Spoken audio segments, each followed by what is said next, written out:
Freud ने इस सदी में एक बहुमूल्य सत्य की खोज की, और वो ये कि हम जिसको भी प्रेम करते हैं उसे हम घृणा भी करते हैं। बहुत चौंकाने वाली बात थी, खुद फ्रायड को भी चौंकाने वाली थी, और लोगों को बहुत सदमा लगा, खासकर प्रेमियों को बहुत सदमा लगा, क्योंकि प्रेमी कभी मान नहीं सकता कि हम जिसे प्रेम करते हैं उसे घृणा भी करते हैं। लेकिन सभी प्रेमी जानते हैं, मानते भला ना हो। इसलिए फ्रायड को इंकार बहुत किया गया, लेकिन इंकार किया नहीं जा सका, और धीरे धीरे सत्य को स्वीकार करना पड़ा। हम जिसे प्रेम करते हैं उसे हम घृणा भी करते हैं, क्योंकि प्रेम बिना घृणा के खड़ा नहीं रह सकता। इसलिए अगर आपने किसी को प्रेम किया है, और अगर आप ईमानदार हों और विश्लेषण करें, तो आप पाएंगे सुबह घृणा की है, दोपहर प्रेम किया है, सांझ घृणा की है, रात प्रेम किया है। घृणा और प्रेम पीरियोडिकल बदलते रहे। जिससे सुबह कलह की है और सोचा है इसके साथ क्षण भर जीना असंभव है, सांझ उससे सुलह की है और सोचा है इसके बिना क्षण भर भी जीना असंभव है। पुराने प्रेम के जानकारों ने कहा था कि प्रेम पूर्ण तभी होता है जब उसमें कलह ना हो, और फ्रायड कहता है कि जितना पूर्ण प्रेम होगा उतनी ही पूर्ण उसमें कलह होगी। अगर दो प्रेमियों में झगड़ा नहीं हो रहा है तो उसका कुल मतलब इतना है कि दो प्रेमी सिर्फ धोखा दे रहे हैं, प्रेम नहीं है, फ्रायड कहता है। अगर आप और आपकी पत्नी में कोई कलह नहीं हो रही तो उसका मतलब यह है कि पति और पत्नी होना बहुत पहले समाप्त हो गया, अब कलह की भी कोई जरूरत नहीं रह गई। जितना गहन प्रेम होगा, तथाकथित जिसे हम प्रेम कहते हैं, किसी आध्यात्मिक प्रेम की बात फ्रायड नहीं कर रहा है, जिसे हम प्रेम कहते हैं और जिसे हम जानते हैं। आध्यात्मिक प्रेम को हम जानते भी नहीं। जिस प्रेम को हम जानते हैं उस प्रेम में कलह, कॉन्फ्लिक्ट अनिवार्य हिस्सा है। लेकिन प्रेमी भी चाहेगा, प्रेसी भी चाहेगी, पति भी चाहेगा, पत्नी भी चाहेगी कि कलह बंद हो जाए तो प्रेम में बड़ा आनंद आए। उन्हें जीवन के सत्य का पता नहीं है। जिस दिन कलह पूरी तरह बंद होगी उस दिन प्रेम पूरी तरह समाप्त हो चुका होगा। असल में कलह बंद हो ही नहीं सकती उससे जिससे हमारा प्रेम चल रहा है। कलह का मतलब ही यही है कि अपेक्षा है, बड़ी अपेक्षा है, और जितना बड़ा प्रेम है उतनी बड़ी अपेक्षा है, और जितनी बड़ी अपेक्षा है उतनी ही विफलता लगती है, उतना फ्रस्ट्रेशन होता है, हाथ में कुछ लगता नहीं, फिर कलह होती है। अगर कोई अपेक्षा न रह जाए, कोई एक्सपेक्टेशन न हो, कोई मांग न हो, कोई आशा ना बचे, किसी सपने के पूरे होने का कोई ख्याल ना हो, तो कलह बंद हो जाती। तब हम जीवन जैसा है उसे स्वीकार कर लेते। तब फ्रायड कहता है कि बड़े प्रेमी शांति से रह ही नहीं सकते।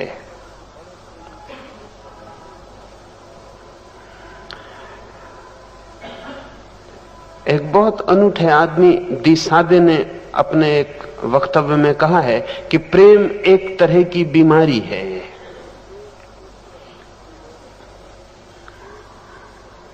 और बीमारी इसलिए कहा है कि प्रेम को तो हम निमंत्रण देते हैं और घृणा हाथ आती है। वो दोनों एक ही चीज के दो पहलू हैं, एक ही सिक्के के दो पहलू हैं। तो जिससे भी प्रेम होगा उससे घृणा का खेल चलेगा। अकेली घृणा भी नहीं टिक सकती। इसलिए अगर आप सोचते हो कि फलां व्यक्ति से मेरी सिर्फ घृणा है तो आप भूल में हैं, क्योंकि अकेली घृणा नहीं टिक सकती।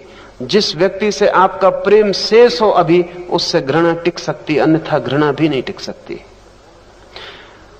अगर आपकी किसी से दुश्मनी गहरी है और घृणा भारी है तो आप खोजबीन करना, भीतर अभी भी प्रेम का सूत्र कहीं ना कहीं बंधा है। अगर प्रेम का सूत्र बिल्कुल टूट गया हो तो घृणा का सूत्र भी टूट जाता है। इसलिए मित्र और शत्रु दोनों से हम बंधे होते हैं। मित्र से ऊपर से प्रेम होता है, नीचे से घृणा होती है। शत्रु से ऊपर से घृणा होती है, नीचे से प्रेम होता है। लेकिन बंधन दोनों से बराबर होते हैं। ये थोड़ा कठिन लग सकता है क्योंकि प्रेम के संबंध में हमारी बड़ी अपेक्षाएं होती हैं। लेकिन हम और जीवन के दूसरे पहलू से समझें। दिन भर एक आदमी श्रम करता है तो होना तो ये चाहिए जिस आदमी ने दिन भर श्रम किया है वो रात विश्राम न कर सके, क्योंकि जिसका दिन भर का श्रम का अभ्यास है उसे रात में नींद नहीं आनी चाहिए, लेकिन जिसका जितना श्रम का अभ्यास है वो उतनी गहरी नींद में उतर जाता है। जिस आदमी ने दिन भर विश्राम किया है होना तो यह चाहिए कि रात उसे गहरा विश्राम मिले, गहरी नींद आ जाए, क्योंकि दिन भर विश्राम का अभ्यास है उसका। लेकिन जिसने दिन भर विश्राम किया है वो रात सो ही नहीं पाता है। असल में जिसने श्रम किया है उसने श्रम का जो दूसरा विपरीत पहलू है विश्राम, वो अर्जित कर लिया। और जिसने विश्राम किया है उसने जो विश्राम का दूसरा पहलू है श्रम, वो अर्जित कर लिया। इसलिए जिसने दिन भर विश्राम किया है वो रात भर करवटें बदल के श्रम करेगा, वो रात सो नहीं सकेगा। वो जो विपरीत है उससे हम बच नहीं सकते, वो विपरीत सदा वहां खड़ा हुआ है।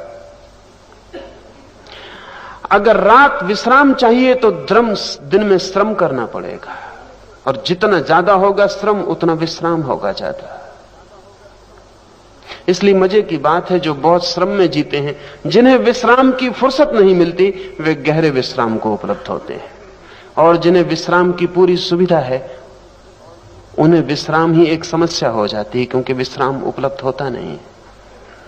हम जीते हैं ऊपरी तर्क के सहारे। हम कहते हैं अगर रात विश्राम चाहिए तो दिन भर विश्राम करो, यह सीधा तर्क है, लेकिन जीवन का इससे कोई संबंध नहीं। ये वही तर्क है कि अगर हम चाहते हैं किसी से प्रेम करो तो कलह बिल्कुल मत करो, वही तर्क है ये भी, लेकिन उल्टा है जीवन। ठीक वैसा ही उल्टा है जैसे कि बिजली के नेगेटिव पॉजिटिव छोर होते हैं, ऋणात्मक और धनात्मक विद्युत के छोर होते हैं। उन दोनों के होने से ही विद्युत की गति है और जीवन है। इसमें से एक को हम काट दें तो दूसरा भी खो जाता है। लेकिन विपरीत को स्वीकार करना बड़ा कठिन है, और जो विपरीत को स्वीकार कर लेता है उसे मैं सन्यासी कहता हूं, उसे लाओस से ज्ञानी कहता है, जो विपरीत को स्वीकार कर लेता है। विपरीत को स्वीकार करने का मतलब यह है कि अगर आज आप मुझे सम्मान देने आए हैं तो मुझे स्वीकार कर लेना चाहिए किसी तल पर कि आपके भीतर मेरे लिए अपमान भी इकट्ठा होगा ही, इससे बचा नहीं जा सकता। और अगर मैं आपका सम्मान स्वीकार कर रहा हूं तो मुझे तैयारी कर लेनी चाहिए कि आज नहीं कल मुझे आपका अपमान भी सहना पड़ेगा।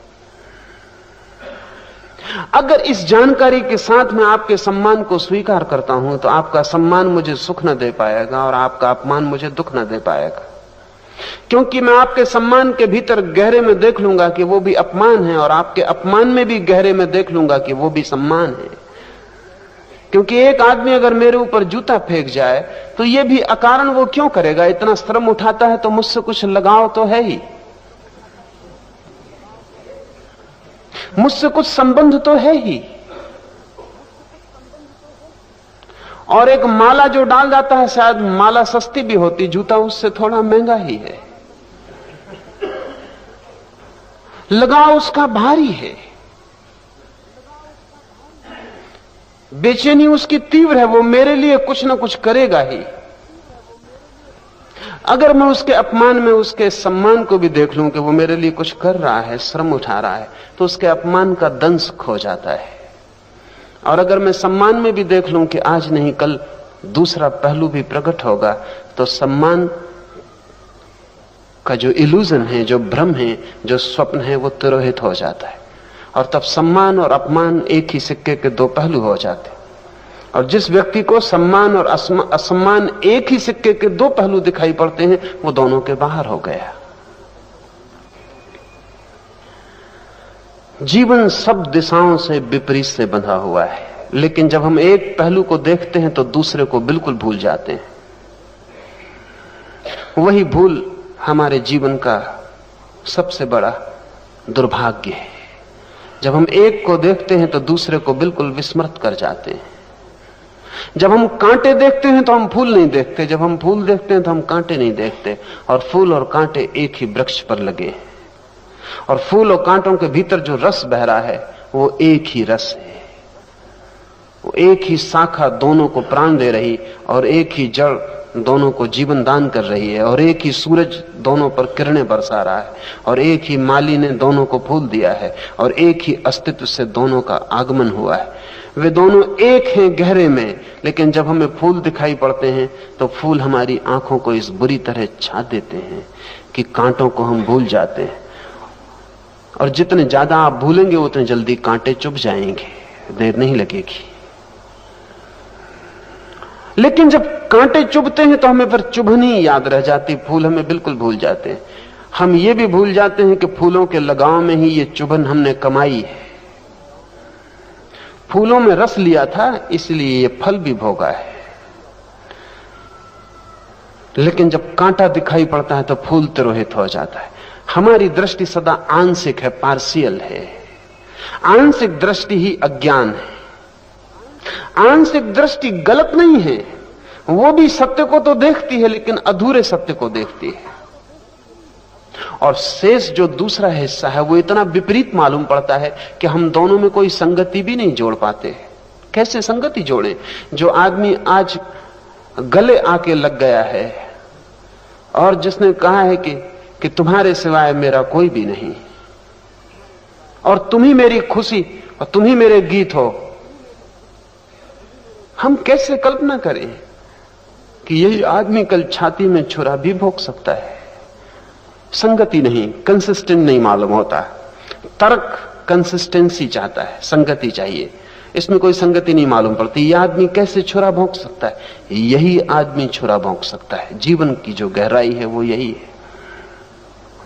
जीवन की जो गहराई है वो यही है। क्योंकि जिससे इतना संबंध न हुआ हो वो छाती में छुरा भोंकने भी कभी नहीं आता है।